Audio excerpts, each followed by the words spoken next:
Crianças, adolescentes e jovens custam acreditar nas palavras dos pais quando são advertidos sobre os perigos deste mundo. O problema é que nós nascemos com um coração tendente à incredulidade por causa do pecado.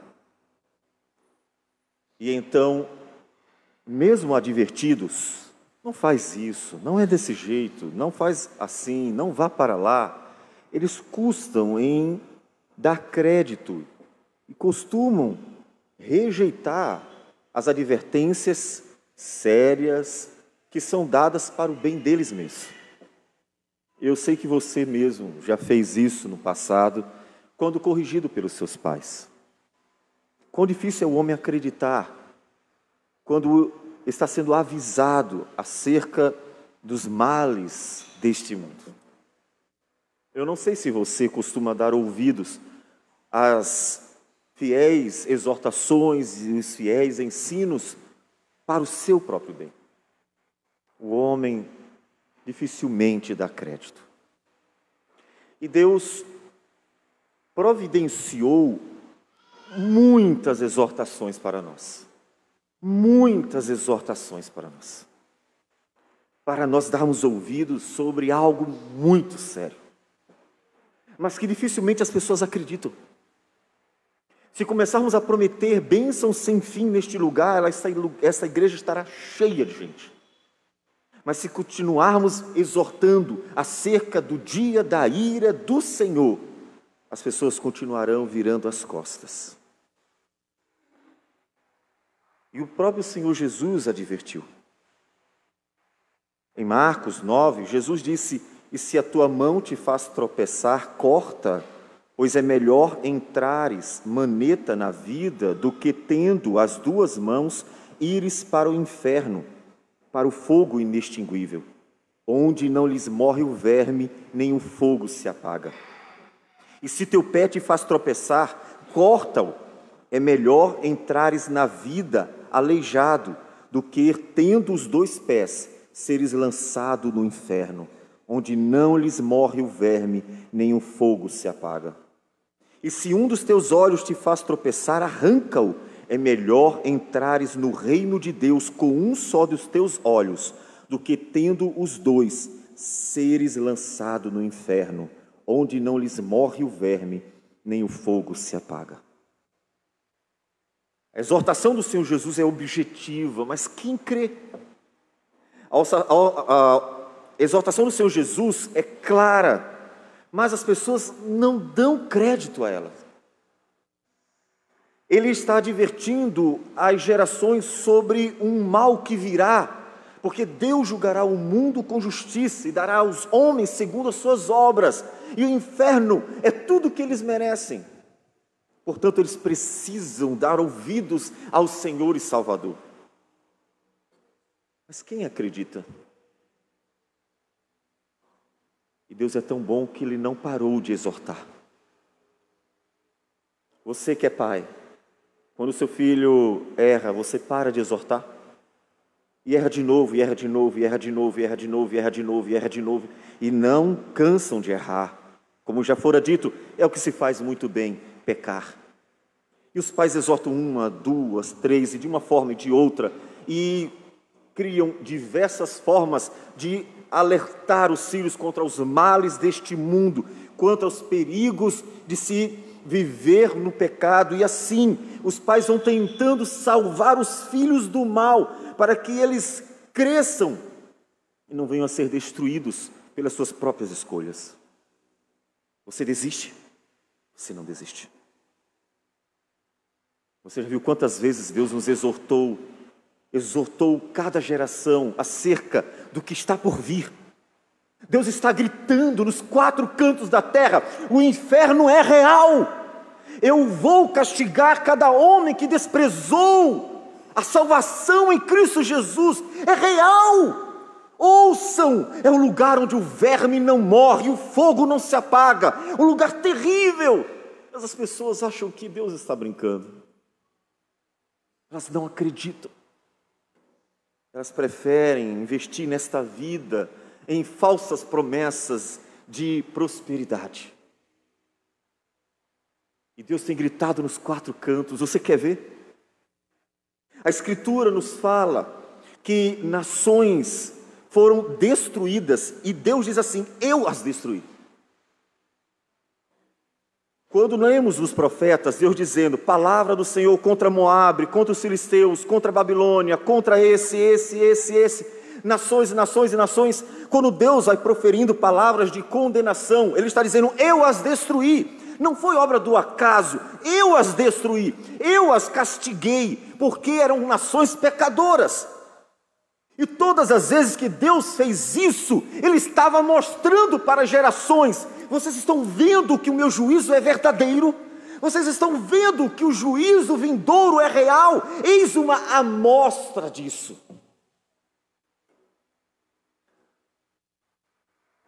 O cristianismo desses 2000 anos recebeu uma grande demonstração do juízo divino vindouro. A ira do Senhor derramada sobre os judeus. Aproximadamente 1848 anos, de 70 depois de Cristo a 1948. Aproximadamente esse período, 1878 anos.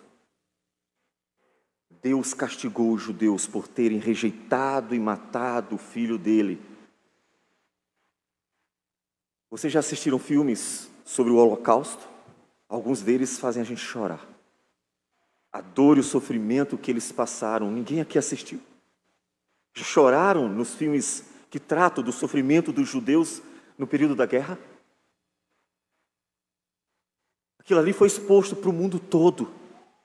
Todo mundo sabe o que aconteceu com eles, como Deus os castigou severamente. Mas sabe por quê? Para mostrar para o mundo que o juízo vindouro é real. Deus que nos ensinou, nos exortou pela sua palavra, demonstrou em ações durante toda a história humana que Ele está falando a verdade. A ira dele sobre Sodoma e Gomorra, a ira dele sobre as nações do Antigo Testamento, a ira dele sobre os judeus no período do Novo Testamento. Todas as vezes que Deus castigou severamente uma nação, Ele estava dizendo, eu vou condenar o homem ao inferno, e vocês não estão acreditando, eis uma prova disso. É a exortação mais urgente que o homem precisa ouvir. E Deus está gritando nos quatro cantos da terra, e ninguém dá ouvidos ao Senhor. Se você ainda duvida da dureza e da severidade do inferno, assista filmes que tratam do sofrimento dos judeus.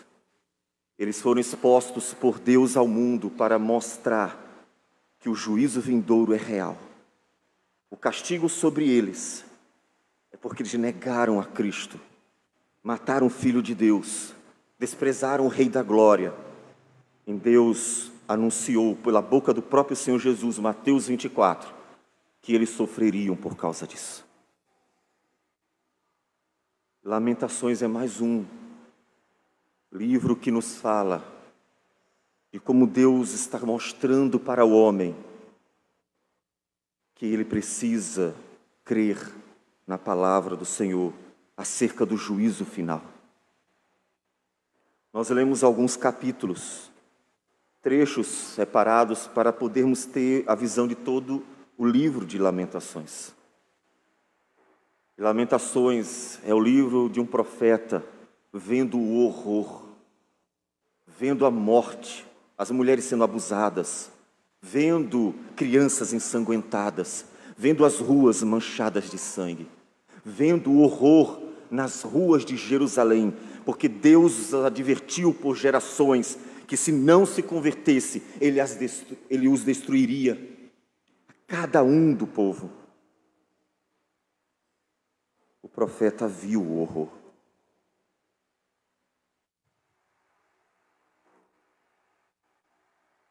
Então, nós vamos ler mais um trecho, dando continuidade no capítulo 3, versículo 34.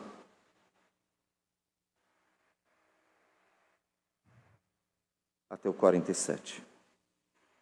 Lamentações 3, 34 a 47.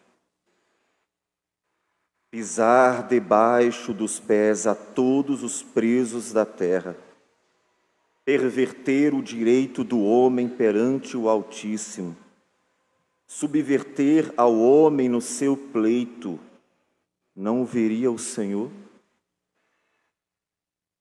Quem é aquele que diz, e assim acontece quando o Senhor o não mande?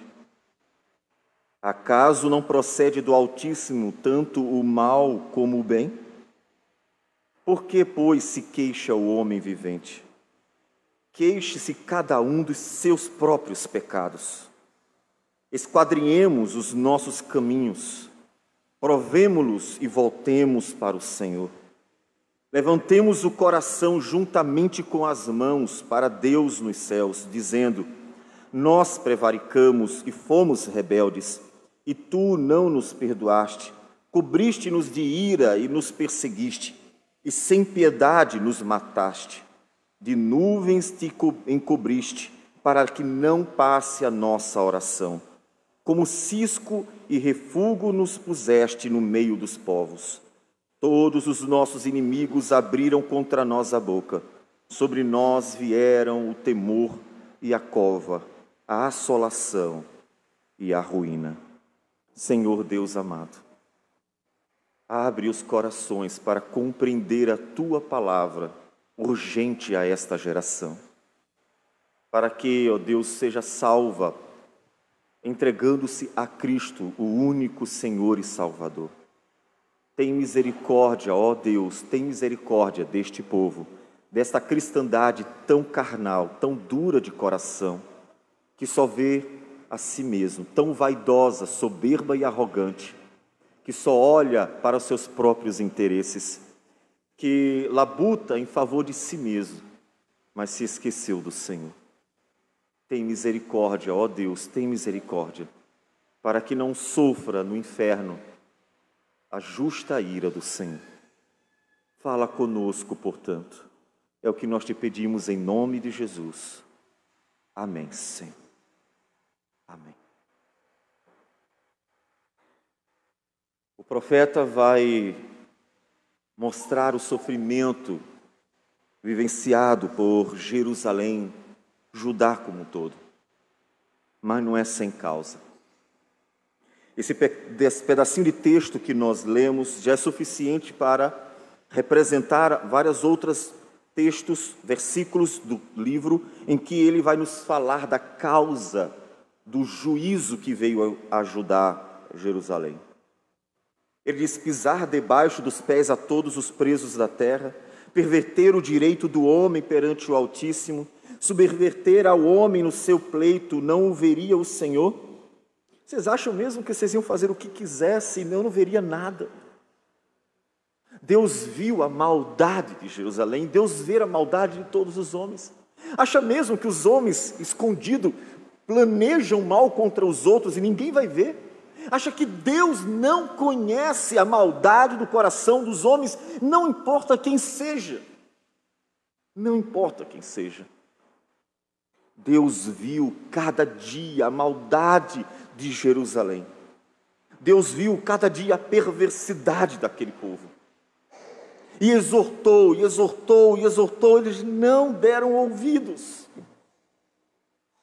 Mas Deus estava tentando livrá-los da condenação, do juízo, deste momento de dor e sofrimento que eles viveriam.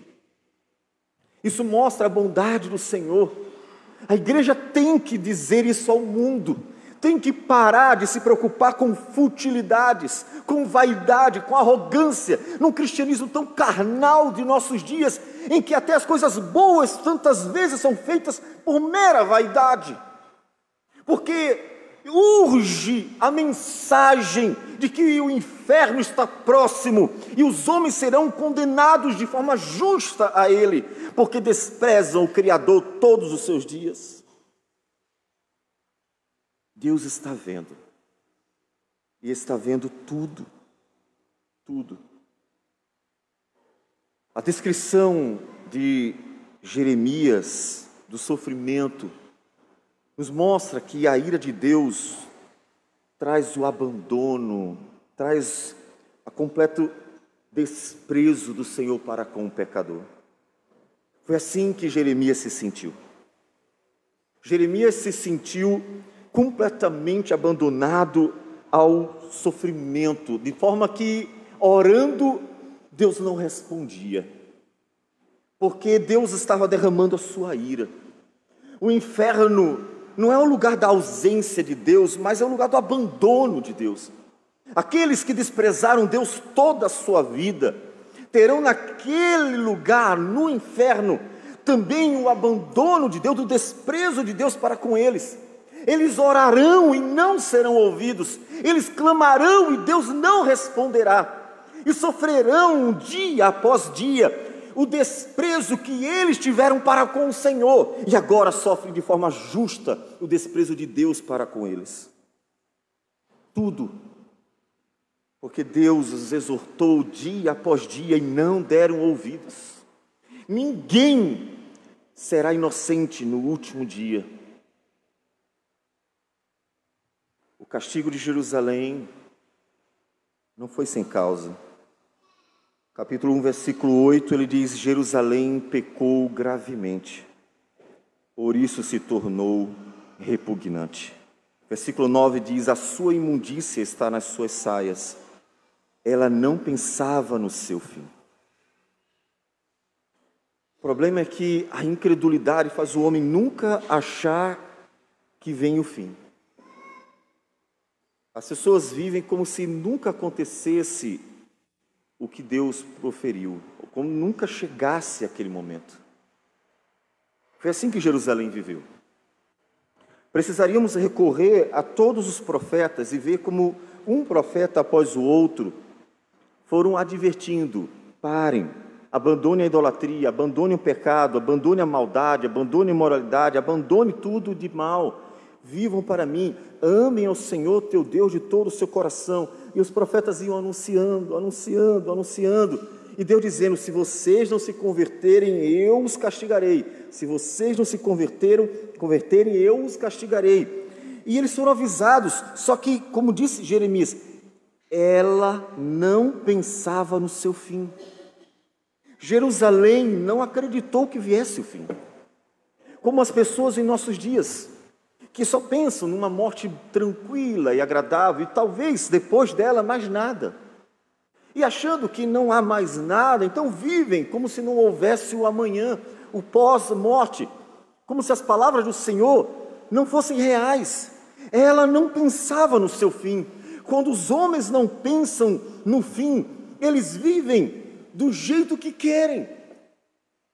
Quando as pessoas não pensam no fim, elas vivem como se pudessem fazer o que quiserem. Mas não é assim.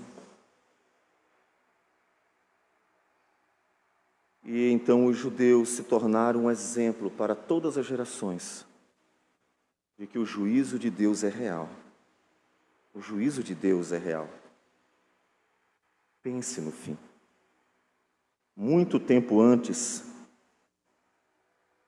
Salomão advertiu sobre a importância de estar refletindo sobre o fim.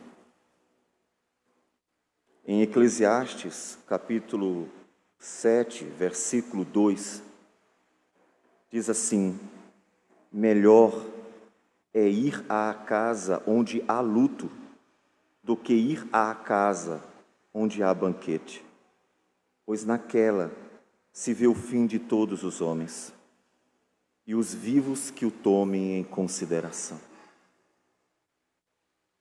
Em um velório, lugar que com certeza ninguém gosta de estar, podemos ver o fim de todos os homens. E aquele é um momento adequado para se pensar na própria vida. Um dia também estaremos naquele mesmo caixão. Então, todo homem pode pensar sobre o que está fazendo com a sua vida. De forma que é graça, misericórdia do Senhor nos proporcionar a reflexão, acerca do nosso viver, para que nos arrependamos, nos convertamos e venhamos a realmente viver para a glória do Senhor. Porque Ele virá julgar a terra. Em Lamentações, Jeremias não está reclamando de forma alguma o castigo do Senhor como quem murmura. Ele está sofrendo. E o seu sofrimento nos foi exposto para mostrar quão terrível será o inferno. Aqui não é um juízo final de Jerusalém, porque Deus tinha um propósito para aquele povo, trazer o seu filho à luz. Jesus nasceu dentre os judeus, portanto, Deus tinha um plano para aquela nação, Ele estava purificando. Mas nesse ato de purificação, em que Deus está tirando o mal de Judá, Deus está mostrando para nós a realidade e a severidade de seu juízo, de seu castigo. É real. Crianças, adolescentes, jovens e adultos, se você tem dúvida da realidade do juízo de Deus, e se você acha que Deus não vai fazer exatamente o que está nos revelando, olhe o sofrimento dos judeus.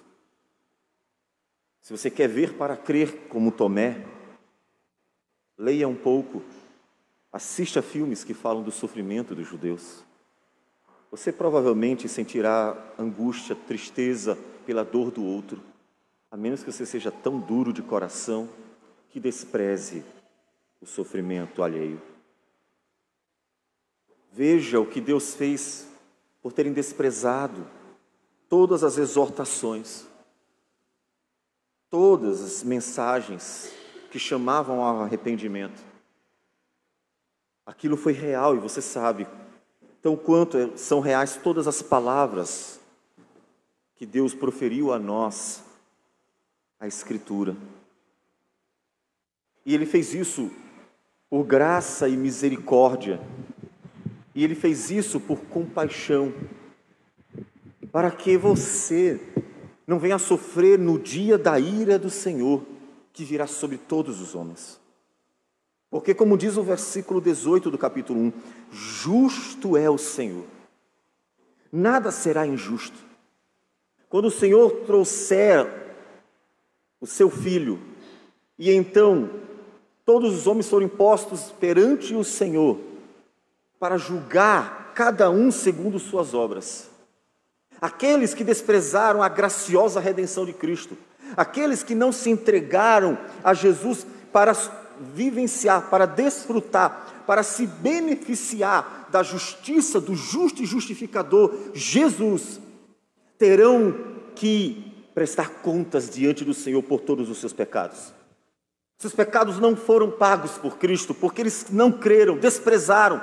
Seus pecados não foram perdoados por Cristo, porque eles viraram as costas para o Senhor e Salvador. Então, naquele dia terão que prestar contas por todos os seus pecados, porque não ouviram as advertências de Deus, que nos revelou na sua palavra, que o dia do juízo vindouro está por vir. E ainda demonstrou para nós, dando-nos amostras por meio do sofrimento de muitos povos que sofreram a ira divina, o castigo do Senhor. Dentre esses povos, o principal são os judeus. Os judeus foram um instrumento de Deus para nos dar a Escritura, para nos trazer Cristo à luz, mas também para mostrar quão duro e severo é o juízo do Senhor, quão real Ele é. Você ainda duvida? Olhe o quanto eles sofreram. Veja o quanto eles sofreram. E sofreram porque o Senhor os castigou severamente. Quão pior será o inferno para todos aqueles que desprezaram o Criador, o Senhor e Salvador. O Senhor é paciente. Então, o livro de Lamentações, que vai nos contando o sofrer daquele profeta, nos traz também esperança. Capítulo 3, que nós já lemos, diz assim: eu sou o homem que viu a aflição pela vara do furor de Deus. Jeremias está testemunhando o que é sofrer a ira do Senhor. É como se ele tivesse, e hoje virou modinha, esse tipo de parafernália, pessoas dizendo que foram ao inferno e ao céu, falsos profetas, filhos do diabo, que vão atraindo discípulos de si mesmo por meio dessas mentiras. Mas aqui Jeremias viu de fato o juízo do Senhor sobre seu povo. Como, abre aspas, se tivesse ido ao inferno e voltasse. Não foi isso. Mas ele viu, ele diz: eu sou o homem que viu a aflição. Eu estou testemunhando para vocês. Jeremias está dizendo para todas as gerações: eu vi o que é sofrer a ira do Senhor. Eu vi o que é sofrer a vara do furor de Deus. E eu estou dizendo para vocês: é algo terrível. Portanto, observe que ele está dando a nós a oportunidade de nós fugirmos do dia da ira do Senhor. Isso se manifesta como misericórdia. Jeremias está mostrando para nós o testemunho dele sobre o quão terrível é ver Deus irado contra o pecador. E ele conta a sua angústia. Leia em casa todo o livro de Lamentações. Ele conta como foi terrível, como foi sofrível, como foi doloroso, como foi angustiante, como foi marcante para seu coração ver o tamanho da ira de Deus contra Jerusalém, contra Judá. E nem foi de perto o que será o inferno. Jerusalém sofreu amargamente, mas isso é apenas uma demonstração da ira do Senhor no juízo final. Nem perto está do que o homem sem Cristo sofrerá. Mas por que então Deus nos conta para livrar você do dia do juízo? Deus não tem prazer em condenar ninguém. O versículo 33 do capítulo 3 diz assim: porque não aflige nem entristece de bom grado os filhos dos homens. Deus não tem prazer em fazer alguém sofrer. Deus não tem prazer. Ainda que Ele traga o juízo, Ele o faz porque Ele é justo. Um juiz que não dar a punição ao criminoso é um juiz injusto. Alguém matou, o juiz sabe que matou, é incontestável. Isso foi provado. Então ele tem que punir o assassino, ele tem que punir o criminoso. Se ele não fizer, toda a humanidade protestará aquele juiz injusto por não dar a punição ao criminoso. Você mesmo protestaria. Então, no dia do juízo, nenhum homem poderá protestar o juízo justo de Deus, porque todos receberão pelo que fizeram, não de forma injusta, jamais de forma injusta. Ninguém pagará pelo que não fez. É tudo justo. Mas Deus não tem prazer em fazer o homem sofrer. Mas o juízo tem que acontecer, porque Ele é justo. O versículo 38 diz: acaso não procede do Altíssimo tanto o mal como o bem? A ideia aqui, de forma alguma, é o mal, o pecado, a maldade. Não é isso. Jeremias está dizendo que assim como Deus é aquele que abençoa os que o buscam, aqueles que temem ao Senhor, Ele abençoa. Ele é aquele que castiga, amaldiçoa, julga e condena, aplica o justo juízo sobre aqueles que desprezam o Senhor. Então, o mal aqui é o castigo de Deus, é o sofrimento vindo de Deus. São os juízos do Senhor sobre os ímpios. Não tem nada a ver com bem e mal, pensando em algo que venha a ser moral, algo dessa natureza. Deus é puro, Deus é bom e só bom. Mas Ele é justo. Dentre as virtudes de Deus está a justiça. Ele tem que julgar. Mas como Ele não tem prazer na morte do pecador, Ele vai advertindo. Ele vai avisando para as pessoas: vocês precisam se converter. O texto que está temporalmente muito próximo do profeta Ezequiel, que é o próximo profeta que nós veremos, ele anda em pleno acordo com o capítulo 18 do profeta Ezequiel, versículo 23 e 32. Diz assim: Deus, acaso tenho eu prazer na morte do perverso? Por acaso eu tenho prazer em ver o perverso morrendo? Eu tenho prazer em destruir as pessoas? Por acaso eu tenho prazer em fazer mal às pessoas? Eu não tenho. Por quê? Porque Deus é bom. Deus é misericordioso, bondoso, gracioso, compassivo, paciente, santo, justo, fiel e verdadeiro. Deus é só virtude. Deus, portanto, não tem prazer em fazer o mal a ninguém, nem mesmo ao perverso. Ele castiga o homem porque ele é justo, mas ele não tem prazer em fazer o mal a ninguém. Diz o Senhor Deus: não desejo eu antes que ele se converta dos seus caminhos e viva? Porque não tenho prazer na morte de ninguém, diz o Senhor Deus. Portanto, convertei-vos e vivei. Porque Deus nos revela o seu juízo sobre Judá, o sofrimento do profeta que vê o castigo divino sobre a nação pecadora, para nos advertir,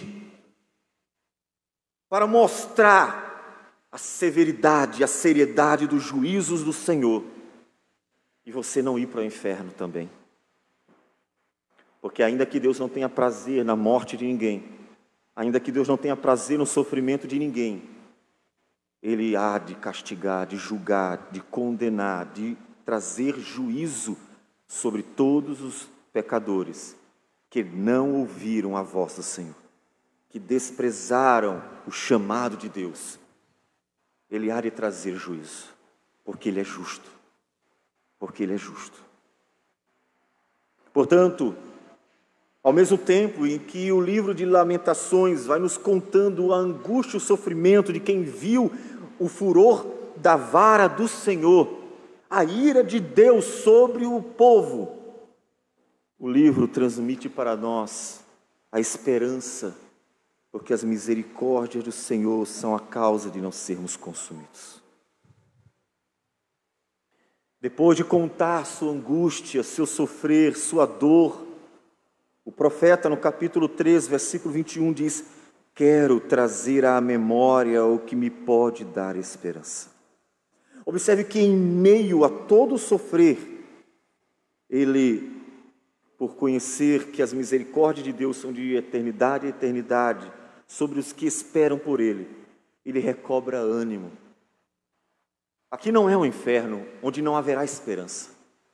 Aqui não é o juízo final, onde não haverá esperança. Por isso, como dissemos, o sofrimento deste povo aqui é muito menor ao que há de ser quando Deus trouxer o inferno para que os homens sofram por seus pecados. Ainda há esperança aqui. Ainda há esperança para você. Ainda há esperança para os pecadores que estão vivos, que podem ouvir a palavra do Senhor. Ainda há esperança. A esperança não é que eles tentem ser bonzinhos, porque são todos pecadores. A esperança está no Senhor. E o que é que pode nos trazer esperança ao coração? Se você está desanimado, se você está se sentindo sem esperança, se você acha que tudo está perdido, lembre-se do que disse Jeremias: quero trazer à memória o que me pode dar esperança. E uma única coisa pode dar esperança aos pecadores, é que as misericórdias do Senhor são a causa de não sermos consumidos. É que Deus é um Deus de misericórdia, é que Deus é um Deus de clemência. O profeta Jonas,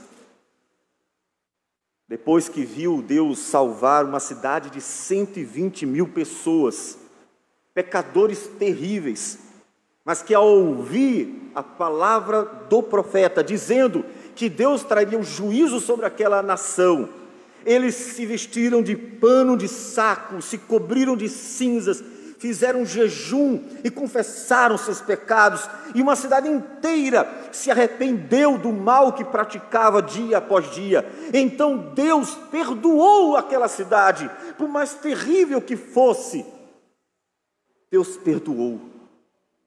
E o profeta, no capítulo 4, o profeta Jonas, versículo 2 diz: e orou ao Senhor e disse: ah, Senhor, não foi isso que eu disse estando ainda na minha terra? Por isso me adiantei fugindo para Tarsis, pois sabia, o profeta sabia, que és Deus clemente e misericordioso, e tardio em irar-se, e grande em benignidade, e que te arrependes do mal, que simplesmente perdoa e não castiga aquele pecador que se arrepende de seus pecados. Lamentações mostra não só o sofrer de um profeta, mas a esperança de um homem que confiava no Senhor. Jeremias está vendo mal sobre o seu povo, mas ele estava ali esperando nas misericórdias do Senhor. Ele era uma testemunha do Senhor, do sofrimento do povo, por causa do castigo divino, justo castigo divino. Mas ele mesmo, o profeta, estava ali buscando as misericórdias do Senhor. Você quer ter esperança de vida e vida eterna? Você precisa do Senhor. Jesus Cristo veio porque as misericórdias do Senhor são a causa de não sermos consumidos. O Senhor Jesus veio porque Deus não tem prazer em destruir o homem, não tem prazer em condenar o pecador, antes que ele se converta e viva. E por isso o profeta chama os pecadores dizendo: bom é o Senhor para os que esperam por Ele, para a alma que o busca, bom é aguardar a salvação do Senhor. Se você olhou para tudo isso, viu a seriedade do juízo divino, e então se sentiu alerta para a gravidade daquilo que virá, a ira do Senhor que se derramará, você tem que correr para Cristo.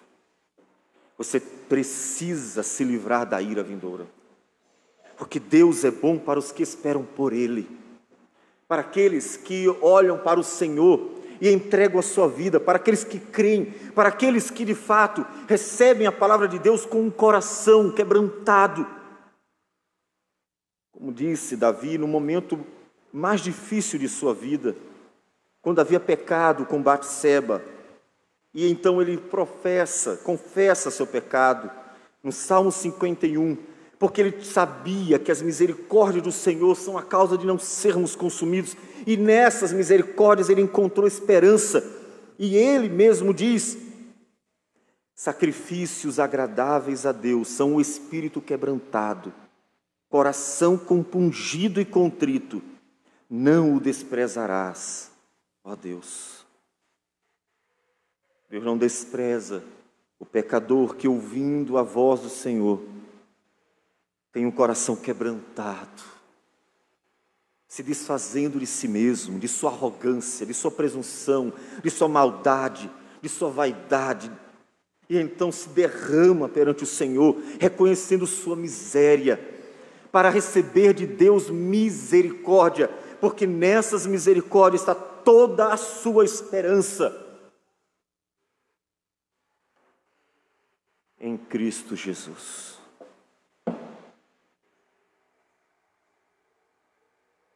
Jeremias nos chama a uma conversão genuína, que não aconteceu com os judeus. Não aconteceu. Eles teimaram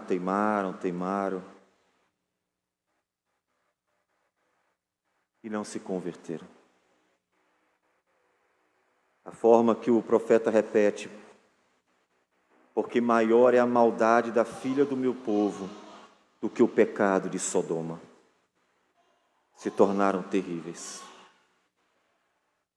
A cristandade precisa rever os seus valores. As igrejas são ricas, mas Jesus está a ponto de vomitá-las. Como ele diz em Apocalipse, para a igreja mais rica das 7, para aquelas a quem Deus se dirigiu com as cartas. O cristianismo cresce em número, mas se torna cada vez mais superficial. As pessoas fazem o bem, mas apenas para ter o seu nome estampado nos 4 cantos da terra, em letras garrafais. E sem amor nenhum, porque tudo o que se faz é para si mesmo. Os líderes procuram cargos para ter mais benefícios. Os cristãos procuram cargos dentro das igrejas para ter o seu nome aclamado. As pessoas fazem a obra para serem elogiadas pelos outros. Mera vaidade, vaidade, vaidade, tudo é vaidade. E como Paulo disse para Coríntios, são apenas carnais, atrás de homens afamados. Como ele disse, um é de Paulo, outro é de Apolo, outro é de Pedro, e assim vai.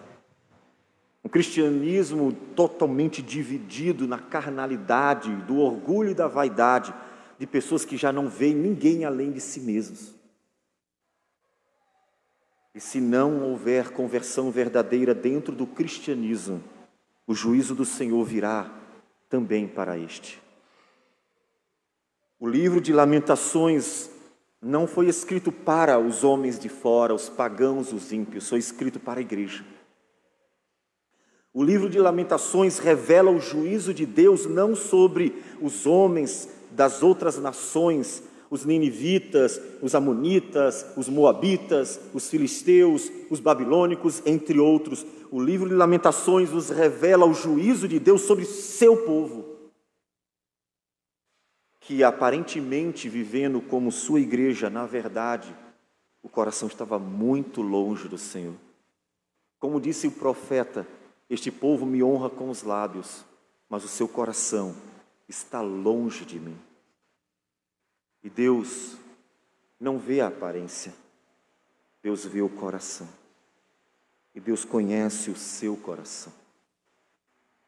A advertência do profeta Jeremias não é apenas para que aqueles que não estão dentro da igreja se acheguem a ela por meio da fé em Jesus.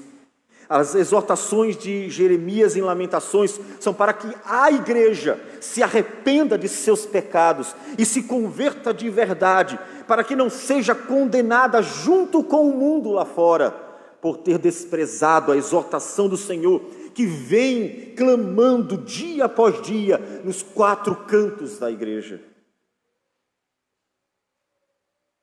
Então, essa palavra de Deus é para você também. Talvez em toda a exposição até agora você tenha pensado, eu preciso evangelizar meu vizinho, meu parente, uma pessoa que eu conheço, um amigo do trabalho, porque eles não são cristãos e vão para o inferno. É verdade. Se eles não se entregarem a Jesus, se eles não se converterem a Cristo, se eles não viverem para a glória do Senhor, eles irão para o inferno, por causa que o juízo de Deus é justo, e eles merecerão isso, porque desprezaram o Criador de suas vidas, o sustentador de suas vidas, durante todos os seus dias. Mas Deus não está falando para a igreja, para que ela evangelize apenas. Lamentações está falando para a igreja, para que ela se arrependa dos seus pecados também, para que ela deixe de ser uma cristandade de mera aparência e se torne um povo de coração. Porque o primeiro, o segundo e o terceiro grandes mandamentos da lei do Senhor são: amarás o Senhor teu Deus de todo o teu coração, de toda a tua alma e toda a tua força. Fazer a obra do Senhor não precisa de nome inscrito, não precisa de ninguém afamado, não precisa de foto e imagem de alguém para mostrar o que está fazendo. Deve fazer para a glória de Deus, por amor a Deus, tudo para que Deus seja exaltado. Amarás o Senhor teu Deus de todo o teu coração. Segundo, amarás o teu próximo como a ti mesmo, querendo bem ao outro como você quer para si mesmo. Já viu alguém, eu não vi ainda, buscar as coisas para o outro? Sério, não vi. Eu encontro as pessoas procurando os cargos dentro da instituição, porque eles trazem benefícios para si e para a igreja. Quer o nome afamado, quer muito dinheiro para investir em si mesmo, na própria obra. Mas eu não vejo ninguém fazer pelo outro, a não ser que o seu nome tenha que ser publicado em letras garrafais. Isso significa que não há amor ao outro, um amor a si mesmo. Quando você faz o bem a alguém para que aquela pessoa dê um retorno a você, você não está amando essa pessoa, você está amando a si mesmo. Se você faz um bem a uma pessoa rica, porque sabe que quando precisar dela, ela poderá recompensar você, você não fez um bem a ela, você fez um bem a si mesmo. Você fez uma poupança para o dia em que precisar, você terá alguém, porque você fez um bem a ela. Fazer o bem ao outro é abnegar-se. Fazer o bem ao outro é dar sem esperar receber, porque o próprio Jesus diz, conforme nos diz o apóstolo Paulo em Atos 20:35, mais bem-aventurado é dar do que receber. E as pessoas só querem receber, receber, receber, receber, receber. Por isso que as igrejas que proclamam a teologia da prosperidade estão lotadas, porque são um bando de avarento querendo apenas receber. O segundo mandamento é: amarás o teu próximo como a ti mesmo. Amar é se dar. Amar é não esperar voltar. Amar é fazer sem aguardar o retorno. Amar é isso. Paulo elogia a igreja de Tessalonicenses porque ela tinha uma fé operosa, tinha obras e tinha um amor abnegado, um amor de verdade, em que se dava sem esperar receber em troca. E o terceiro grande mandamento é: cristãos, vocês devem se amar como Cristo amou a igreja e a si mesmo se entregou por ela. Jesus amou tanto o Pai que foi à cruz sofrer toda a ira divina para glorificar o Pai.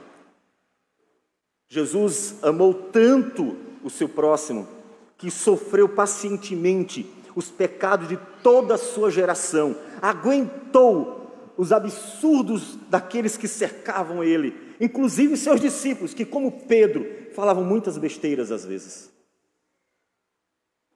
Jesus amou tanto sua igreja, que deu a sua vida por ela. Ele na cruz via os homens que ele mesmo estava salvando gritarem: crucifica-o, crucifica-o, crucifica-o. Olhou aos céus e orou ao Pai uma última vez: Pai, perdoa, eles não sabem o que fazem.